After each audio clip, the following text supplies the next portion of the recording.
প্রতিটি সাধারণ নির্বাচন নির্দলীয় তত্ত্বাবধায়ক সরকারের অধীনে অনুষ্ঠিত হলে উদ্দেশ্য অর্জন আরও সুনিশ্চিত হতে পারে।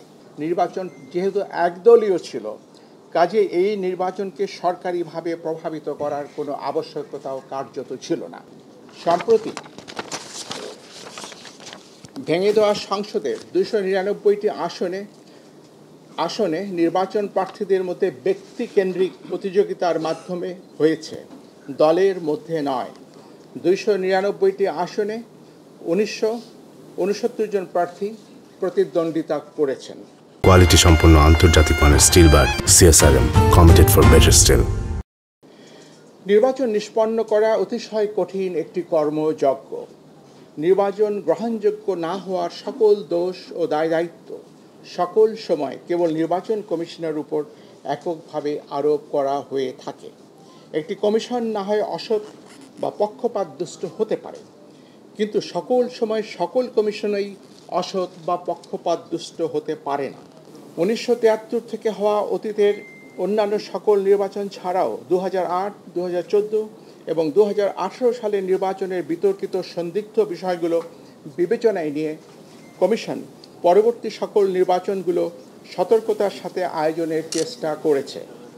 নির্বাচন মূলত একদলীয় হওয়ার কারণে কারচুপি বা সরকারিভাবে প্রভাবিত করার প্রয়োজন ছিল না। আমি স্পষ্ট করে বলছি, নির্বাচন যেহেতু একদলীয় ছিল, কাজে এই নির্বাচনকে সরকারিভাবে প্রভাবিত করার কোনো আবশ্যকতাও কার্যত ছিল না। নির্বাচন দলের ভেতরেই হয়েছে, মধ্যে হয়নি, উইদিন হয়েছে, বিটুইন হয়নি।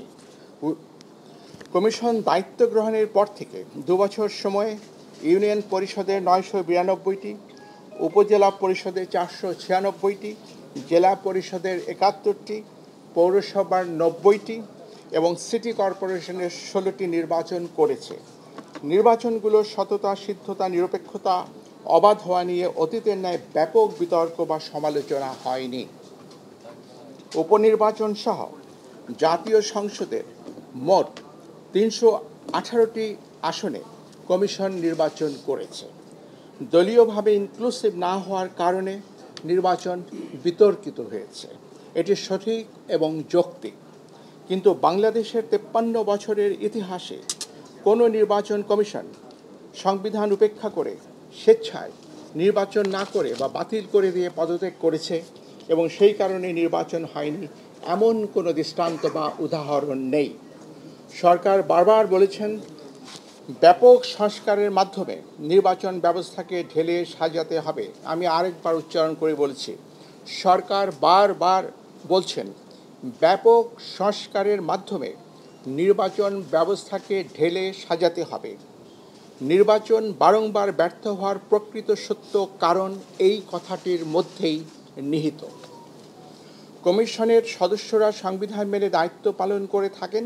আমাদের কর্মকালে আমরা গণমাধ্যম, প্রশাসন, আইনশৃঙ্খলা রক্ষাকারী বাহিনী, সশস্ত্র বাহিনী সহ আবশ্যক সকলের আন্তরিক সহযোগিতা পেয়েছি। আমি আজ বিদায় লগ্নে কৃতজ্ঞ চিত্তে সেটি স্মরণ করছি।